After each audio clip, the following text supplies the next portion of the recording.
সমাজের মানুষ চরম অসহায়। একজন অসহায় মানুষের পাশে আর একজন শক্তিশালী সাধ্যশালী মানুষের উচিত তার পাশে এসে দাঁড়ানো। একজন মানুষ কান্না করছে, মানুষ বিপদে পড়েছে, তার পাশে গিয়ে দাঁড়ানো, এটা একজন মানুষের ঈমানি দায়িত্ব।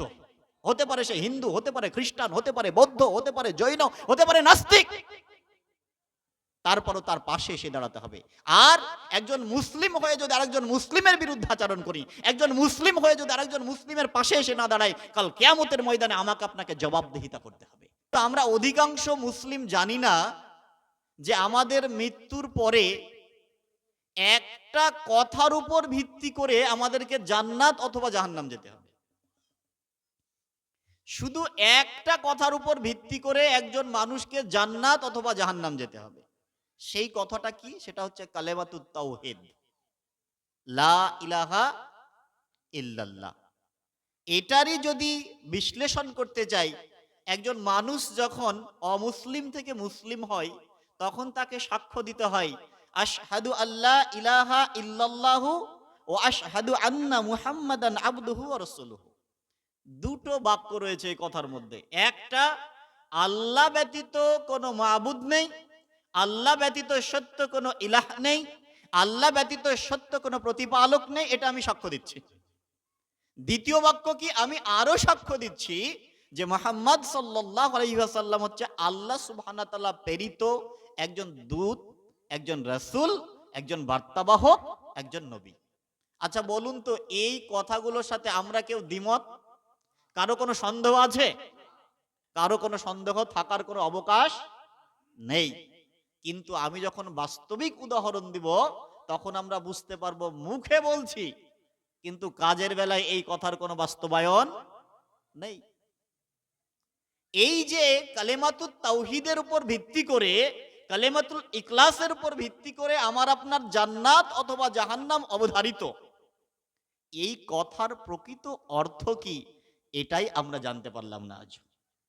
কারো বয়স 50-60 উত্তীর্ণ হয়ে গেছে।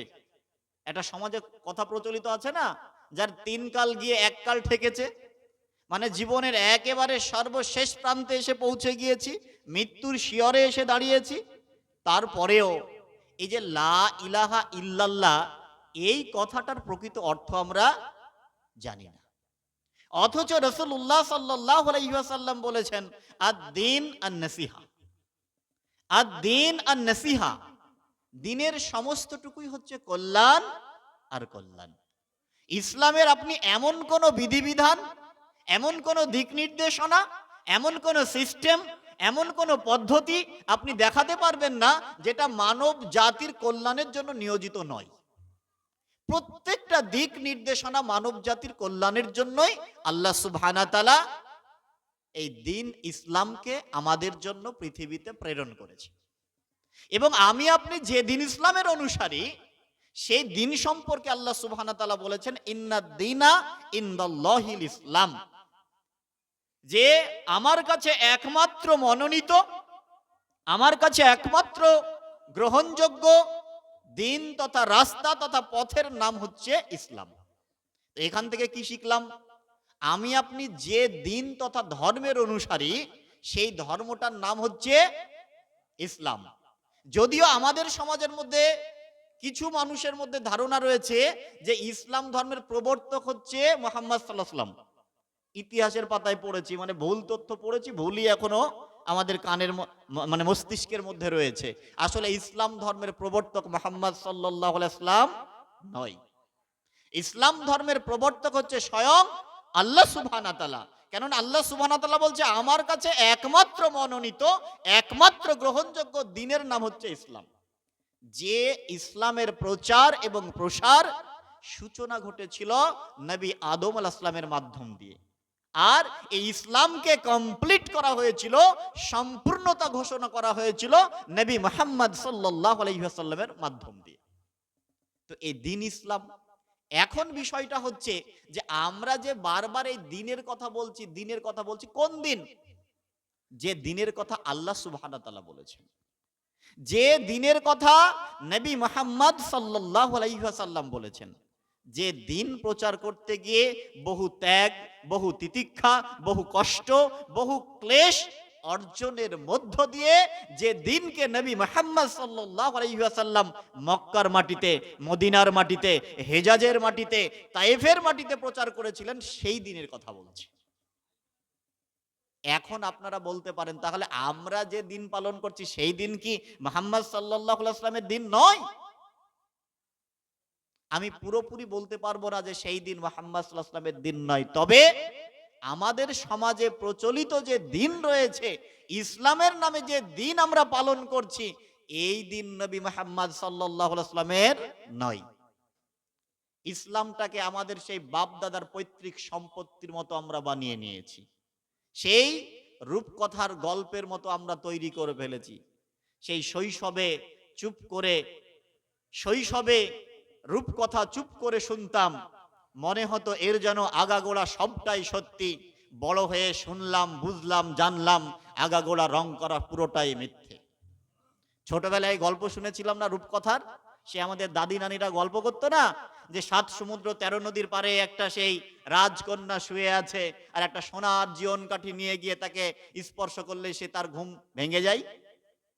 আবার আমরা যখন কান্না করতাম আমাদেরকে গল্প শোনাতো, চাঁদে এক বুড়ি আছে ধান বানে, এরকম গল্প শুনিনি আমরা? কিন্তু এই গল্প একেবারে অবাস্তব গল্প। চাঁদে কোনো বুড়ি অতীতে ছিল না, বর্তমানে নেই, ভবিষ্যতেও থাকবে না। 7 সমুদ্র 13 নদীর ওপারে কোনো রাজপুত্রও নেই, রাজকন্যাও নেই। ঠিক এটা যেন বানানো গল্প, ঠিক ওই বানানো গল্পটাকে আজকে আমরা ইসলাম করেছি। ইসলামের নাম দিয়ে কত কিচ্ছা, কত কাহিনী। আমাদের পীর সাহেব ফজরের সালাত আদায় করে আফ্রিকায় চলে যেত, গিয়ে দার্স দিত হাদিসের। এমন গল্প শুনেননি আপনারা? ফুরফুরার পীর সাহেবের উদাহরণ দেওয়া হয়, যে হুজুর সাহেব অজু করতে গিয়ে দেখছে তার মুরিদকে সুন্দরবনের জঙ্গলে বাঘে ধরেছে, আর হুজুর অজুর বদনা দিয়ে বাঘকে বদনা ছুড়ে দিল, আর বাঘ মারা গেল। এরকম গল্প আমরা শুনি, এগুলো তো ইসলামের নামে প্রচার করা হয়, তাই না? এই গল্পগুলো কি কোথাও সিনেমা বা কোনো নাটকে আমরা কি দেখি? এগুলো কোথায় দেখি? এইরকম কোনো স্টেজ তৈরি করে, জালসা করে, বা দিন ধর্মের প্রচার স্থলকে, জায়গাকে নির্দিষ্ট করে তো এগুলো প্রচার করা হয়। আসলে দিন ইসলামটাকে আমরা আমাদের নিজেদের মতো করে বানিয়ে ফেলেছি, এমনটা কখনোই নয়। সেই দিন ইসলামকেই আমাদেরকে মানতে হবে। এখন কথা হচ্ছে যে রাসূলুল্লাহ সাল্লাল্লাহু আলাইহি ওয়াসাল্লাম যে দিন রেখে গিয়েছে, ওই দিনটাকে আমাদেরকে মানতে হবে। আর বাপদাদার কোনো দিন অনুসরণ করা চলবে না, পীর ফকিরের দিন কোনো অনুসরণ করা চলবে না, সমাজের পূর্বে আমাদের পূর্বপুরুষ কি করেছে সেই দিন মানা চলবে না, মাযহাবের দোহাই দিয়ে দিন মানা চলবে না। দিনকে মানতে হবে কোরআন এবং সুন্নাহ দিয়ে। যে দিনের কথা আল্লাহ সুবহানাহু ওয়া তাআলা বলেছেন, যে দিনের কথা রাসূলুল্লাহ সাল্লাল্লাহু আলাইহি ওয়াসাল্লাম বলেছেন, তাদের কথাগুলো যদি কেউ হুবহু বলে তাহলে শোনা যাবে। তাছাড়া আর কারো কোনো কথা দিনের নামে এই রকম ভণ্ডামিমূলক কোনো কথাবার্তা শোনা যাবে নাকি? একমত তো নাকি? এবার বিষয়টা হচ্ছে, আজকের সমাজে প্রচলিত ইসলাম আর কোরআন সুন্নাহর ইসলাম, এর মধ্যে বিরাজ করছে প্রশান্ত মহাসাগর। কারণ যা কোরআন হাদিসে নেই সেটাকে দিন বলে চালিয়ে দিচ্ছে, যা রাসূলুল্লাহ সাল্লাল্লাহু আলাইহি ওয়াসাল্লাম বলেননি সেটা রাসূলের বাণী বলে চালিয়ে দিচ্ছি, যা আল্লাহ সুবহানাহু ওয়া তাআলা যে ইবাদতের কথা বলেননি সেটাকে ইবাদত হিসাবে আমরা পালন করছি। তাই তো কবি খুব আক্ষেপ করে বলেছিলেন, মধ্যযুগের একজন লেখক আবুল ফজল, ক্লাস 12-এ যারা পড়েছেন বাংলা বইয়ে দেখবেন একটা গল্প আছে মানবতন্ত্র। সেইখানে লেখক আবুল ফজল খুব আক্ষেপ করে বলেছেন যে সমাজে প্রচলিত ইসলাম আর কিতাবের ইসলামের মধ্যে বিরাজ করছে প্রশান্ত মহাসাগর। অর্থাৎ কোরআন সুন্নাহয় যে ইসলামের কথা বলা হচ্ছে আর সমাজে বাস্তবে যে ইসলাম পাচ্ছি, এই ইসলাম এক নয়। আকাশ এবং পাতালের মধ্যে যেমন ডিসটেন্স রয়েছে, যতটা দূরত্ব রয়েছে ওই কোরআন সুন্নাহর ইসলাম আর সমাজে প্রচলিত ইসলামের মধ্যে ঠিক ততটাই ফারাক রয়েছে। কি ফারাক রয়েছে আমি আস্তে আস্তে আসছি। এবার বিষয়টা হচ্ছে, আমাদেরকে মাথায় রাখতে হবে যে আজকের সারা পৃথিবীতে দেখুন তো, যে আজকে আল্লাহ সুবহানাহু ওয়া তাআলা আমাদের সম্পর্কে বলেছে, কুনতুম খায়রা উম্মাহ উখরিজাত লিন-নাস তা'মুরুনা বিল মারুফ ওয়া তানহাউনা আনিল মুনকার। তোমরাই হচ্ছে সর্বোত্তম জাতি, যারা মানুষকে ভালো কাজের আদেশ করবে, মন্দ কাজের নিষেধ করবে। এটা কাদের সম্পর্কে বলেছে বলেন তো? আমাদের সম্পর্কে, মুসলিমদের সম্পর্কে বলেছে।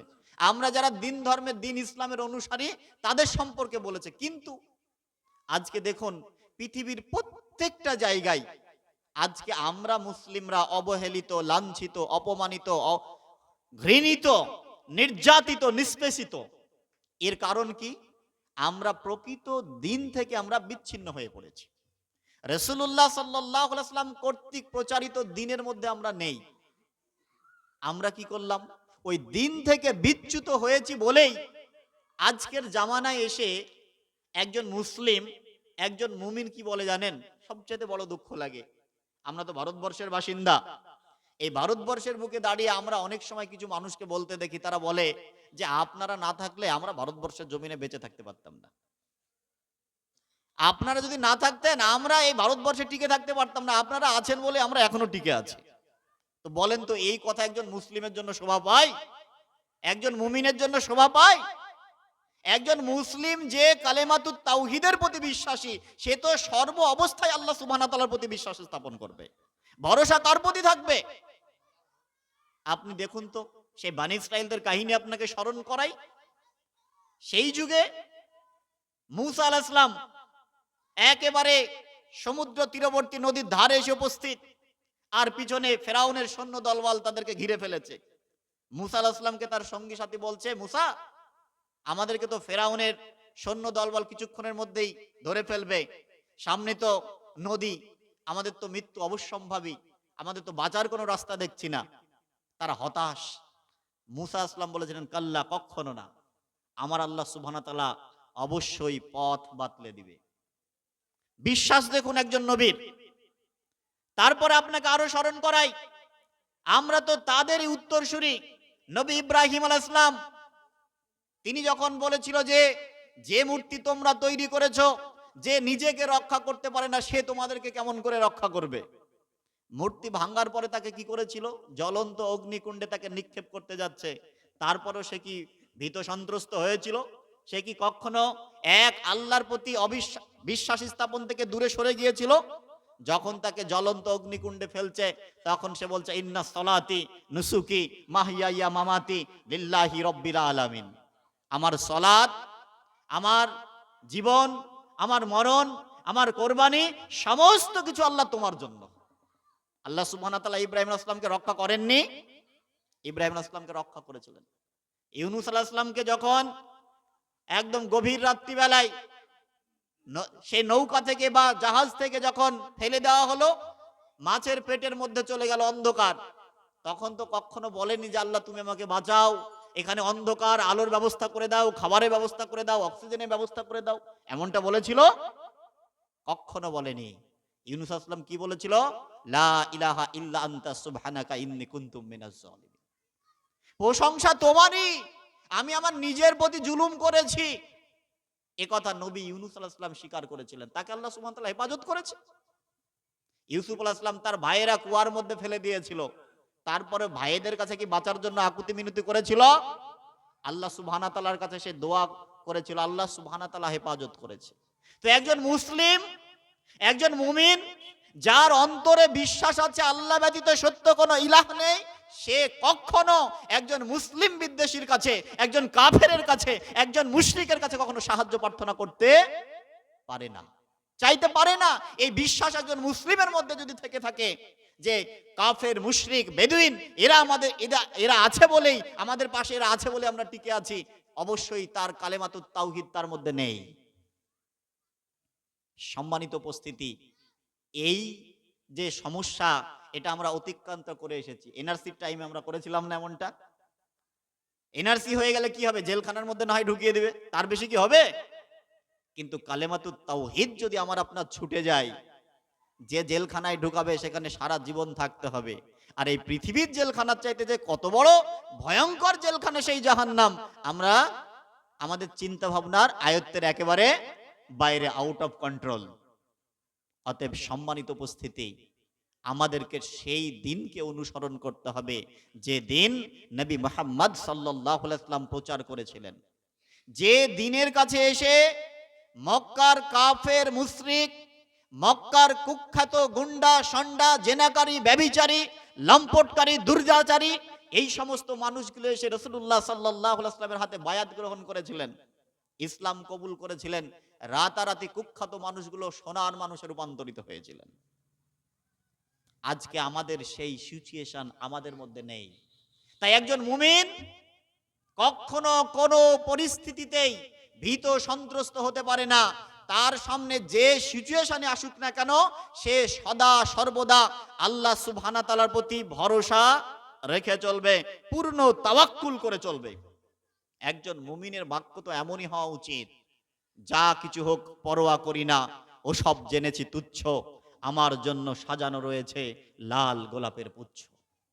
পৃথিবীতে কি সমস্যা এলো, কে ক্ষমতায় এলো, কে ক্ষমতা থেকে চলে গেল, এটা একজন মুমিনের জন্য, এটা একজন মুসলিমের জন্য ধর্তব্যের বিষয় নয়।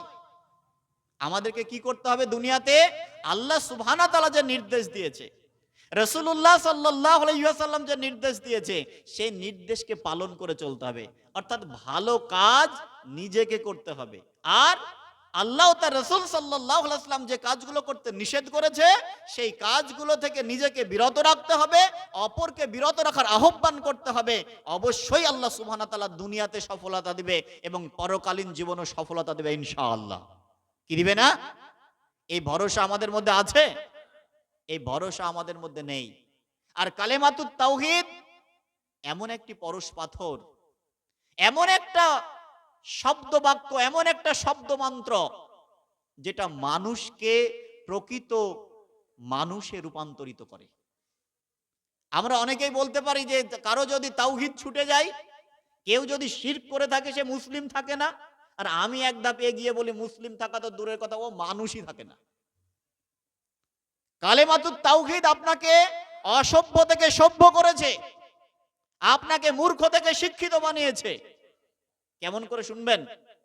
আজকের দেখুন আমাদের সমাজে অনেক শিক্ষিত মানুষকে দেখা যায় যে, আমি অমুসলিমদের কথা বাদ দিলাম, আমি আমার ধর্মের মুসলিমদের কথা বলি, যে আজমির থেকে এক ধরনের সুতো পাওয়া যায়, বিপদ তাড়িনি সুতো।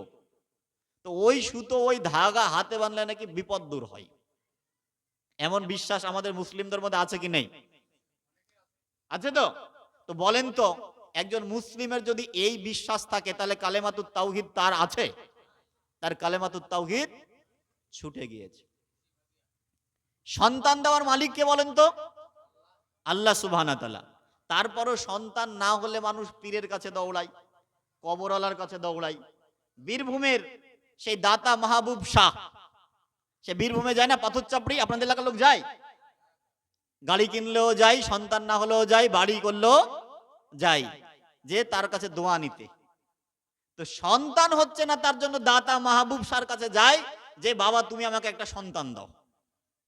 কিন্তু ওই মূর্খ, ওই অধম, ও যদি দাতা মাহবুব শাহর জীবনী পড়ে দেখে, তো দেখতে হবে যে ওইখানেই বইটা পাওয়া যায়, দাতা মাহবুব শাহর জীবনী। সে নিজেই একজন বন্ধ্যাত্ব পুরুষ ছিল, তার নিজেরই কোনো সন্তান ছিল না, তিনি নিজেই নিঃসন্তান। তো আপনার কাছে নিজের কাছেই টাকা নাই, তো ভিক্ষুক চাইতে গেলে আপনি দিতে পারবেন কিছু? বলেন তো। তো যার নিজের সন্তান নেওয়ার ক্ষমতা নাই, তো সে সন্তান দিবে কেমন করে? তো কারা চাইতে যায়? যাদের মধ্যে কালেমাতুত তাওহীদ ছুটে গিয়েছে, যার মধ্যে কালেমাতুত তাওহীদ নেই, যে সন্তান দেওয়ার মালিক একমাত্র আল্লাহ সুবহানাহু ওয়া তাআলা, এই বিশ্বাস, এই ভরসা যে মুসলিমের মধ্যে নেই, সেই তো এই সব কুকর্মের সঙ্গে যায়। তো এদেরকে আপনি শিক্ষিত বলতে পারেন? তারপরে সায়েন্সের মাস্টার গাড়ি চালিয়ে যাচ্ছে, দেখছে সামনে কালো বিড়াল, আর সেখানে দাঁড়িয়ে গেল যে 2 মিনিট নীরবতা পালন, যে এখন গেলে বিপদ হবে। তো কালো বিড়াল কখনো মানুষের বিপদ ডেকে আনতে পারে? যে আজকের 21 শতাব্দীতে জ্ঞান বিজ্ঞানের যুগে, দর্শনের যুগে, যে যুগে মানুষ মঙ্গল গ্রহে পাড়ি দিয়েছে, যে যুগে মানুষ চাঁদে চলে গিয়েছে, সূর্যের কাছে যাওয়ার প্রচেষ্টা চালাচ্ছে, সেই যুগে এসো মানুষ এত মূর্খ। কেন মূর্খ? ওই যে তার মধ্যে কালেমাতুত তাওহীদ নেই, সে রবকে চিনে না। আর আমাদের কিছু আল্ট্রা মডার্ন মুসলিম রয়েছে, বুঝেন? আল্ট্রা মডার্ন মুসলিম, উচ্চ শিক্ষিত মুসলিম, যে যাদের মধ্যে কোনো দিন নেই, যারা ইসলামটাকে মনে করে ব্যাকডেটেড, যারা মনে করে ইসলাম হচ্ছে 1450 বছর পূর্বের একটা ধর্ম, ওই সময়ের জন্য প্রাসঙ্গিক। কিন্তু আজকের জন্য প্রাসঙ্গিক নয়। আমাদের সমাজের কিছু ভাই বোনেরা তারা বের হয়ে বলছে আল্লাহ বলে কিছু নাই, এমনটা বলে না? আজকের যুগে নবী মুহাম্মদ সাল্লাল্লাহু আলাইহি ওয়াসাল্লামের কথাকে মানার কোনো প্রয়োজন নেই। এই নাস্তিকদের জন্য কবি টোটকা দিয়েছেন। আচ্ছা মানুষ বলো দেখি রাত্রি কেন কালো, সূর্য বলো কোথা থেকে পাইলো এত আলো। আচ্ছা মানুষ বলো দেখি রাত্রি কেন কালো, সূর্য বলো কোথা থেকে পাইলো এত আলো। ফুলগুলো সব নানান রঙের কেমন করে হয়, পাতাগুলো সবুজ বটে ফুলের মতো নয়। অর্থাৎ এই যে দিন এবং রাত্রি এটা কেমন করে হয়, এটা লেখক বলছেন এটা কেমন করে বলো। আমরা যে ফুলগুলো দেখতে পাচ্ছি, ফুলগুলো তো বিভিন্ন বর্ণের দেখতে পাচ্ছি, এটা কেমন করে হয়? পাতাগুলো তো সবুজ, সব বেশিরভাগ পাতাই সবুজ, কিন্তু ফুলগুলো কেন রং বেরঙের হচ্ছে? দুধ কেন এত সাদা, মরিচ কেন ঝাল, আমগুলো পাকলে বলো কেমনে হয় তা লাল। দুধ এত স্বচ্ছ এত সাদা, দুধের মতো এত সাদা আর কিছু নেই। দুধ কেন এত সাদা, মরিচ কেন ঝাল, আমগুলো পাকলে বলো কেমনে হয় তা লাল। অর্থাৎ আম যখন হয় তখন তো সবুজ রঙের হয়, ভিতরটা সাদা, আর যখন ওটা বয়স হয়ে যায় পেকে যায় তখন ওটা লাল বর্ণের হয়। এইগুলো কেমন করে হচ্ছে? এর উত্তর মানুষ দিতে পারবে, মেডিকেল সায়েন্স দিতে পারবে, বোটানি জুলজি যারা স্পেশালিস্ট তারা দিতে পারবে। এগুলো কে করে? এগুলো আমার আল্লাহ সুবহানাহু ওয়া তাআলা করে। আল্লাহ সুবহানাহু ওয়া তাআলা আবারও ওই লেখক আবার আল্লাহ সুবহানাহু ওয়া তাআলার প্রশংসা করতে গিয়ে আবারও বলছেন, আমরা সবাই বাস করি এই পৃথিবীর অঙ্গে, হাতের লেখা মুখের চেহারা মিলে না কারো সঙ্গে, আর মিলে না কলমের আর মিলে না কলমের সই, বুড়ি আঙ্গুলের টিপ, প্রমাণ হলো মহান আল্লাহ আছেন একজন ঠিক। তাহলে আল্লাহ সুবহানাহু ওয়া তাআলা অবশ্যই আছে। ডিমগুলো সব একই রকম, ডিমগুলো সব একই রকম, পার্থক্য নেই মোটে, কেমন করে সাদা কালো বাচ্চাগুলো ফোটে। আমরা ডিমগুলো তো সব সাদা দেখতে পাই, কিন্তু বাচ্চাগুলো রং বেরঙের কেমন করে হয়? অর্থাৎ সমস্ত কিছু, এই যে কারিশমা, সমস্ত কিছু যে নেয়ামা, সমস্ত কিছু স্রষ্টা হচ্ছে আমার আল্লাহ সুবহানাহু ওয়া তাআলা। এই বিশ্বাস আমাদের আছে কি নেই? কিন্তু যারা আজকে আল্ট্রা মডার্ন মুসলিম, এরা তো না জানে দিন, না জানে দুনিয়া, তাই তো এরা স্রষ্টাকে তারা অস্বীকার করে। অতএব সম্মানিত উপস্থিতি, স্রষ্টাকে অস্বীকার করার মতো কোনো জায়গা নেই। বিজ্ঞানও আজকে স্রষ্টাকে স্বীকার করতে বাধ্য। তাই একজন মুসলিম হওয়ার পরেও, মুসলিম ঘরে জন্ম লাভ করার পরেও যদি কোনো মুসলমানের বাচ্চা আল্লাহকে অস্বীকার করে, নবী মুহাম্মদ সাল্লাল্লাহু আলাইহি ওয়াসাল্লামকে অস্বীকার করে, তাকে কখনোই আমরা মুসলিম বলতে পারি না। আর আমাদেরকে কালেমাতুত তাওহীদ এসে শিক্ষিত করেছে, কালেমাতুত তাওহীদ এসে আমাদেরকে ভদ্র করেছে। আমরা মুসলিমরা বর্তমানে কি করি? যে আমরা হীনমন্যতায় ভুগছি। কি হীনমন্যতায় ভুগছি? যে আমাদেরকে মানুষ উপেক্ষা করে, আমাদেরকে মানুষ দেখে নাক সিটকায়, এমনটা মনোভাব আমাদের মধ্যে আছে। কিন্তু আসলে না, আমরা নিজে ভীতু সন্ত্রস্ত হয়েছি বলেই আমাকে অপর একজন ভয় দেখায়। একজন মুসলিমের কাছে সারা বিশ্ব ঋণী, একজন মুমিনের কাছে সারা পৃথিবী ঋণী, মানে সারা পৃথিবীর মানুষ ঋণী। কেন জানেন? আমার আপনার কাছে, একজন মুসলিমের কাছে যা আছে তা পৃথিবীর আর কোনো জাতির কাছে নেই, পৃথিবীর আর কোনো অন্য ধর্মাবলম্বী মানুষের কাছে নেই। কি আমার আপনার কাছে রয়েছে?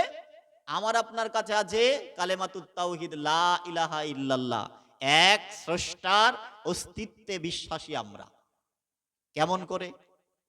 যে আমরা জানি আমাদের নবী মুহাম্মদ সাল্লাল্লাহু আলাইহি ওয়াসাল্লাম বলেছেন, যদি তোমাদের জুতার ফিতা ছিঁড়ে যায় তোমরা কার কাছে চাইবে? আল্লাহ সুবহানাহু ওয়া তাআলার কাছে চাইবে। এই বিশ্বাস, এই ভরসা একটা কুকুরের আছে, কিন্তু মানুষের নাই। উদাহরণ, চায়ের দোকানে বসে আপনি চা খাচ্ছেন, বিস্কুট খাচ্ছেন, পাউরুটি খাচ্ছেন, দেখেন একটা বিস্কুটের টুকরো বা পাউরুটির একটা অংশ ফেলে দেন, দেখেন কুকুর এসে খাবে। কুকুর আপনার দিকে ওত পেতে তাকিয়ে আছে যে আপনি কখন ফেলবেন, কখন খাবো। অথচ ওই চায়ের দোকানের কিছুটা দূরে এক মাতাল শুয়ে আছে, তার কাছে যায় না কুকুর। কোনো ইট কাঠ বালি পাথর এদের কাছে যায় না কুকুর, কারণ কুকুর জানে যে চাইতে হবে একটা সজীব সত্তার কাছে, যার ক্ষমতা আছে দেওয়ার। আর আমরা মানুষ কি করলাম? বিপদে পড়লাম, আপদে পড়লাম, চলে গেলাম ইটের কাছে, চলে গেলাম কাঠের কাছে, কোনো একটা বড় বিশাল গাছের কাছে, কোনো একটা পাথরের কাছে। এই রকম পরিস্থিতি।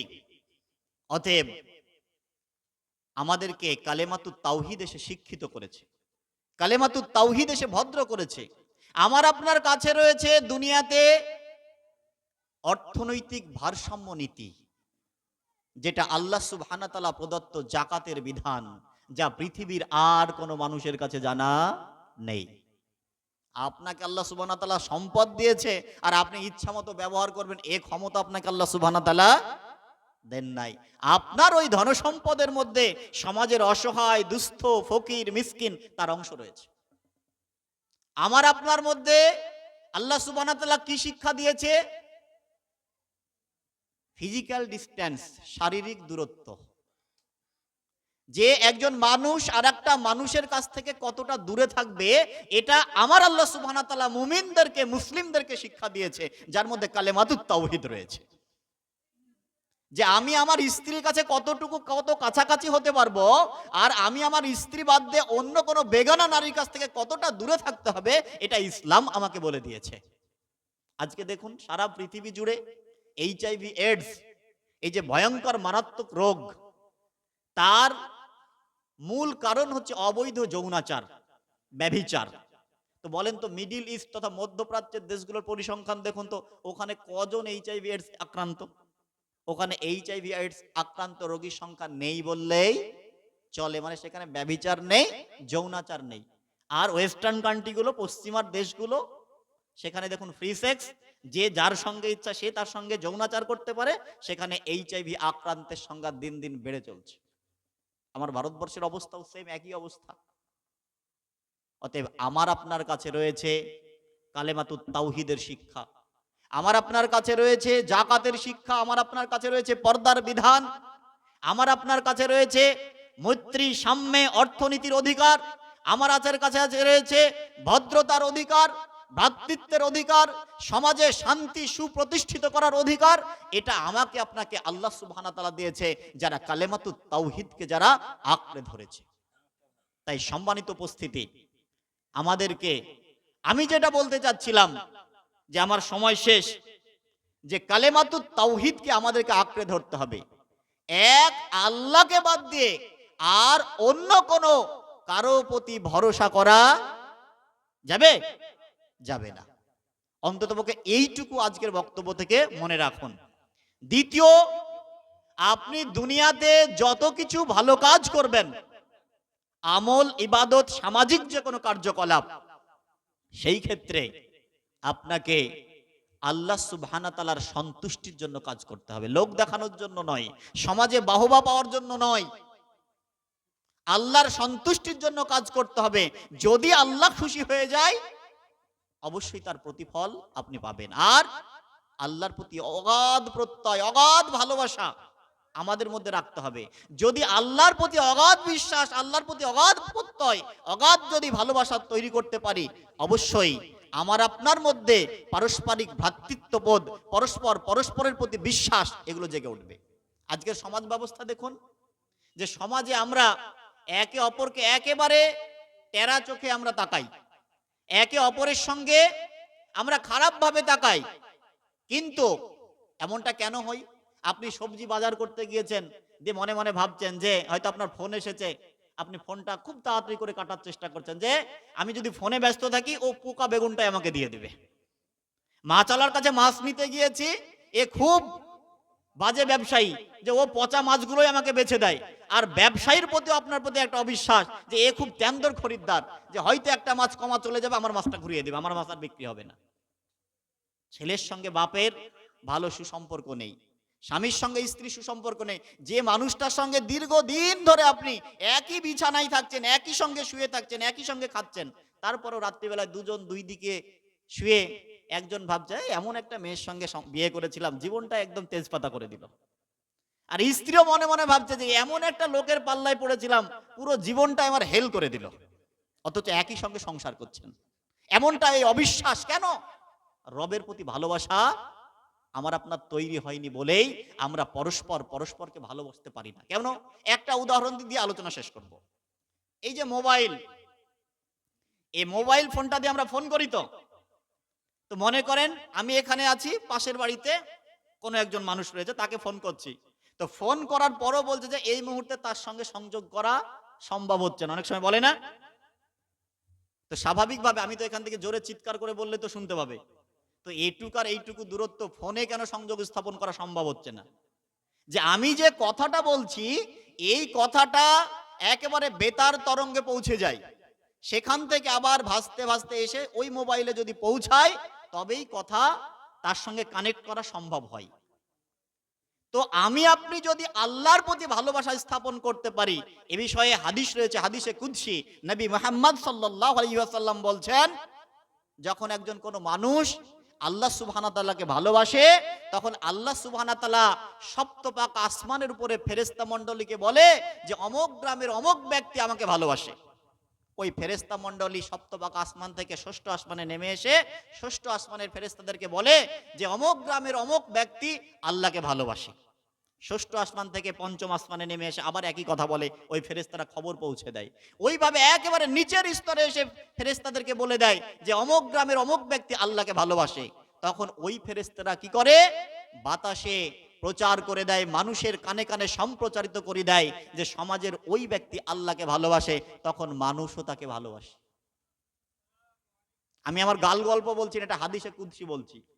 আর যখন মানুষকে অপছন্দ করে, যখন আল্লাহকে অবিশ্বাস করে, তখন ওই কথাটাই অনুরূপভাবে ফেরেশতারা পৌঁছে দেয়। তখন মানুষকে বেইজ্জত করে, মানুষকে অসম্মান করে, মানুষকে মিথ্যাবাদী বলে রূপান্তরিত করে। তাহলে কালেমাতুত তাওহীদ আমাদেরকে শিক্ষিত করেছে, কালেমাতুত তাওহীদ আমাদেরকে ভদ্র করেছে, কালেমাতুত তাওহীদ আমাদেরকে রুচি মার্জিত করেছে, কালেমাতুত তাওহীদ আমাদেরকে শ্রেষ্ঠ সম্মানে সম্মানিত করেছে। যে আমাদেরকে বিশ্বাস রাখতে হবে সূরা ইখলাসের প্রতি, কুলহু আল্লাহু আহাদ, বলো আল্লাহ এক এবং অদ্বিতীয়। আল্লাহুস সামাদ, আল্লাহ অমুখাপেক্ষী। লাম ইয়ালিদ ওয়া লাম ইউলাদ, আল্লাহ কাউকে জন্ম দেননি, কারো কাছ থেকে জন্ম নেননি। ওয়া লাম ইয়াকুল্লাহু কুফুয়ান আহাদ, তার সমতুল্য পৃথিবীতে কেউ নেই। এই বিশ্বাস একজন মুসলিমের অবশ্যই থাকতে হবে।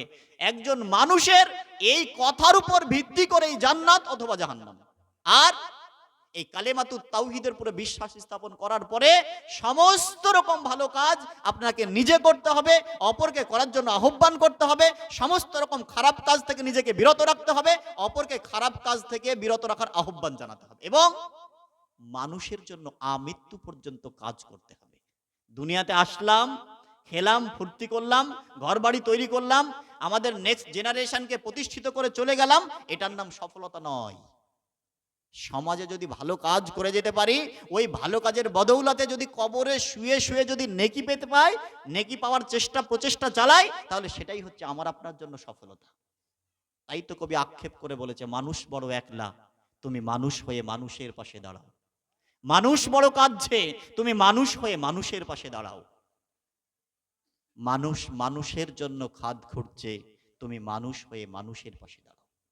এই সমাজের মানুষ চরম অসহায়। একজন অসহায় মানুষের পাশে আর একজন শক্তিশালী সাধ্যশালী মানুষের উচিত তার পাশে এসে দাঁড়ানো। একজন মানুষ কান্না করছে, মানুষ বিপদে পড়েছে, তার পাশে গিয়ে দাঁড়ানো, এটা একজন মানুষের ঈমানি দায়িত্ব। হতে পারে সে হিন্দু, হতে পারে খ্রিস্টান, হতে পারে বৌদ্ধ, হতে পারে জৈন, হতে পারে নাস্তিক, তারপরও তার পাশে এসে দাঁড়াতে হবে। আর একজন মুসলিম হয়ে যদি আরেকজন মুসলিমের বিরুদ্ধে আচরণ করি, একজন মুসলিম হয়ে যদি আরেকজন মুসলিমের পাশে এসে না দাঁড়ায়, কাল কিয়ামতের ময়দানে আমাকে আপনাকে জবাবদিহিতা করতে হবে। আর এই সমাজেরই মানুষ সামনাসামনি যখন দেখা হয়, আসসালামু আলাইকুম ওয়া রাহমাতুল্লাহ, হাসি মুখে খুব সুন্দর সালাম, আপনার প্রতি আল্লাহর রহমত এবং শান্তি বর্ষিত হোক। তারপরে একটু দূরে গিয়ে তালেবা শায়কার লয়াকার, খুব বাজে মানুষ। বলেন এমনটা মানুষ? ফোনে কত সুন্দর কথা, ভাই ভালো আছেন, কেমন আছেন, খুব ভালো আছি, ফালতু একটা লোক ফোন কেটে দেওয়ার পরে। এই যে বীতশ্রদ্ধ আমরা একে অপরের প্রতি যে খড়গহস্ত, এর মূল কারণ হচ্ছে আল্লাহর সঙ্গে সুসম্পর্ক আমরা তৈরি করতে পারিনি। কালেমাতুত তাওহীদ থেকে আমরা বিচ্ছিন্ন হয়ে পড়েছি। তাই সকলের কাছে পরিশেষে আহ্বান করব, আসুন আমরা আমাদের মনের মধ্য থেকে হিংসা, বিদ্বেষ, রাগারাগি, হানাহানি, মারামারি, কাটাকাটি, যে সমস্ত অপকর্মগুলো আমাদের অন্তরের মধ্যে বাসা বেঁধে রয়েছে, এগুলোকে দূরীকরণ করি। আমাদেরকে মনে করতে হবে যে আমি আমার এই অন্তরটাকে ডাস্টবিনে পরিণত করতে চাই না। যে ডাস্টবিনে নোংরা জিনিসগুলো থাকে, আবর্জনা থাকে, এই অন্তরের মধ্যে কেন আমি হিংসা পুষে রাখবো? এই অন্তরের মধ্যে কেন ঘৃণা রাখবো? একে অপরের প্রতি কেন আমি এইরকম আচরণ করব? এমনটা কখনোই করা যাবে না। এই দুনিয়া তো কদিনের। আমি আপনি কেউ এই দুনিয়াতে চিরস্থায়ী বা অমরত্ব লাভ করতে আসিনি। এই দুনিয়া থেকে আমাকে আপনাকে বিদায় নিতেই হবে। তাই বিদায় নেওয়ার পূর্বে ভালো কাজগুলো করে যেতে হবে। কেন? মৃত্যুর সাথে সাথে আমার আপনার আমল নামা চ্যাপ্টার ক্লোজ। মানে ভালো নেকি করার আর কোনো অপশন নেই। সেটা ব্যতিক্রম হাদিস রয়েছে, সেটা ভিন্ন কথা। তাই সকলের কাছে পরিশেষে আহ্বান করব যে আসুন আমরা আমাদের সমাজে সংস্কারমূলক কাজকর্ম করি। সমাজে যে শিরকি কর্মকাণ্ডগুলো রয়েছে, বিদাতি কর্মকাণ্ডগুলো রয়েছে, এগুলোকে একেবারে ছুঁড়ে ফেলে দিতে হবে। এর সঙ্গে কোনো রকম আপোষ নয়। জমি জায়গা নিয়ে সমস্যা হয়েছে, সেখানে আপোষ করা যায়। আত্মীয়তার সম্পর্ক নিয়ে সমস্যা হয়েছে, সেখানে আপোষ করা যায়। কিন্তু আত্মীয় শিরক করবে আর আমি ওই শিরকের অনুষ্ঠানে গিয়ে উপস্থিত হবো, এটা কখনো আপোষ করা যায় না। আত্মীয়তার সম্পর্ক নষ্ট হবে বলে বিদাতি অনুষ্ঠানে চলে যাব হাসতে হাসতে, এটা কখনোই করা যাবে না। যদি আমরা এমনটা করি তাহলে আমার আপনার কালেমাতুত তাওহীদ ছুটে যাবে, আমার আপনার থাকার জায়গা জাহান্নাম হয়ে যাবে। আর মুসলিম তো থাকবো না, মানুষই হতে পারবো না। অতএব মনুষ্যত্ব বোধ আমাদের মধ্যে জাগ্রত হোক। আল্লাহ সুবহানাহু ওয়া তাআলার কাছে দাবি এবং দোয়া পেশ করি, আল্লাহ সুবহানাহু ওয়া তাআলা তুমি বড় দয়াবান, তুমি বড় ক্ষমাবান, তুমি বড় রহমান রব্বুল আলামিন। তুমি আমাদের প্রতি দয়া করো, আমাদের প্রতি রহম করো, আমাদেরকে দ্বীন ইসলামকে বুঝে জেনে মেনে চলার তৌফিক দান করো। এবং সমাজে যারা শিরক এবং বিদআতকে সুপ্রতিষ্ঠিত করতে চাচ্ছে তাদের জন্য খালেস নিয়তে অন্তর থেকে দোয়া করি, তুমি তাদেরকে হেদায়েত দান করো। আমরা কখনোই একজন বিদাতি ভাই, একজন শিরক করছে মুশরিক, তার জন্য কখনোই আমরা খড়গ হস্তাবো না, তার বিরুদ্ধাচরণ করে মানুষকে কখনো খেপিয়ে তুলবো না। আমাদেরকে এইখানে একটা জিনিস মনে রাখতে হবে, একটা কোষ্টি পাথর মনে করেন যে মূসা আলাইহিস সালাম যখন ফেরাউনের কাছে দাওয়াত দেওয়ার জন্য আল্লাহ সুবহানাহু ওয়া তাআলা আহ্বান করছে, তখন মূসা আলাইহিস সালামকে আল্লাহ সুবহানাহু ওয়া তাআলা বলছে, মুসা তুমি গিয়ে ফেরাউনের কাছে গিয়ে আমার কথা বলো। তখন মূসা আলাইহিস সালাম বলেছিল যে আপনি তখন মূসা আলাইহিস সালাম বলছে আমার মানে গলার মধ্যে, আমার বলার মধ্যে জড়তা রয়েছে, তো আমি একা যেতে আমার ভয় করছে, আপনি আমার ভাই হারুনকে দিন।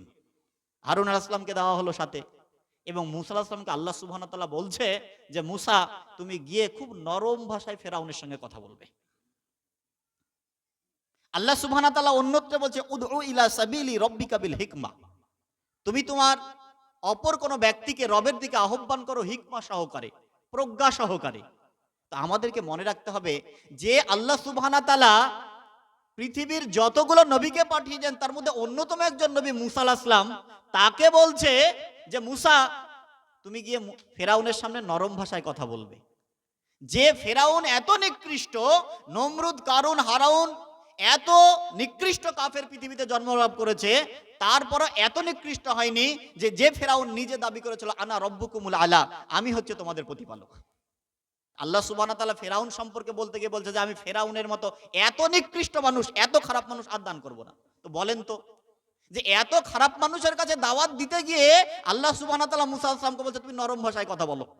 তো আমাদেরকে ভাবতে হবে যে আমি আপনি যারা দাওয়াত দিচ্ছি, মানুষের কাছে কোরআন সুন্নাহর দাওয়াত পৌঁছে দিচ্ছি, আমরা কি মূসা আলাইহিস সালামের একদম এই কনিষ্ঠ আঙ্গুলের সমতুল্য হতে পারবো? বলেন তো হতে পারবো? কখনো নয়। অতএব আমরা কেউ মূসা আলাইহিস সালামের কোন রকমই সমতুল্য নয়। তাহলে আমাদেরকে নরম ভাষায় কথা বলতে হবে। আর আমি বা আপনি যাকে কোরআন হাদিসের দাওয়াত দিব, সে কি ফেরাউনের চাইতে খারাপ মানুষ? অবশ্যই না। এই দুটো তথ্য আমাদেরকে মনে রাখতে হবে। তাহলে দেখবেন কখনোই আমরা বিষ বাষ্প ছড়াতে পারবো না, একে অপরের বিরুদ্ধে খড়গহস্ত হতে পারবো না, একে অপরের বিরুদ্ধে সমাজকে বিষিয়ে তুলবো না আমরা ইনশাআল্লাহ। আল্লাহ সুবহানাহু ওয়া তাআলা আমাদেরকে সেই তৌফিক দান করুক। সকলে বলি আল্লাহুম্মা আমিন ওয়া আখিরি দাওয়ানা আনিল হামদুলিল্লাহি রাব্বিল আলামিন। আসসালামু আলাইকুম ওয়া রাহমাতুল্লাহি ওয়া বারাকাতুহু।